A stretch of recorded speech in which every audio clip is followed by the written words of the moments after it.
کیا واپسی اب بھی ممکن ہے؟ کیا میرے گناہ معاف ہو جائیں گے؟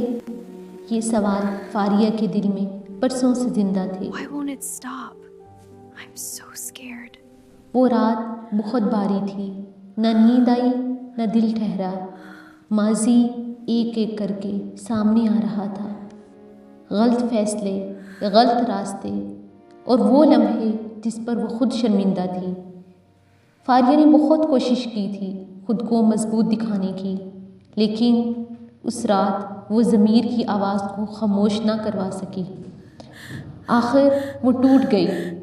کانپتے ہاتھوں سے اس نے جائے نماز بچھائی اور سجدے میں سر رکھ دیا۔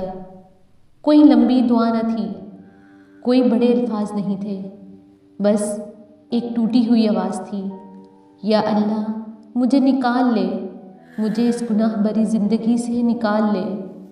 میں تھک گئی ہوں، میں ہار گئی ہوں، بس تو مجھے تھام لے۔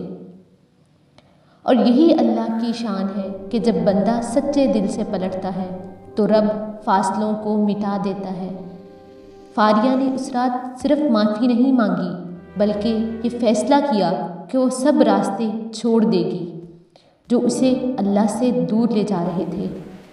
کچھ لوگوں سے خاموشی سے کنارہ کر لیا، کچھ عادتوں کو آہستہ آہستہ دفن کیا، اور یہ سب ایک دن میں نہیں ہوا۔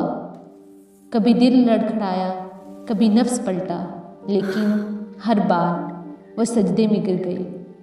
ہر بار وہ ایک نئے جذبے کے ساتھ کوشش کرتی اور مسلسل کوشش کرتی ہی رہتی۔ اس نے قرآن کو دوبارہ تھام لیا۔ بسم اللہ الرحمن الرحیم، الرحمن الرحیم، مالک یوم الدین۔ نماز کو آخری سہارا بنا لیا، اور جب بھی دل بوجھل ہوتا وہ اللہ سے سب کچھ کہہ دیتی۔ I feel so much peace in my heart. Thank you for all these blessings. اس نے محسوس کیا کہ آنسو دل کو ہلکا کر رہے ہیں اور بوجھ آہستہ آہستہ اتر رہا ہے۔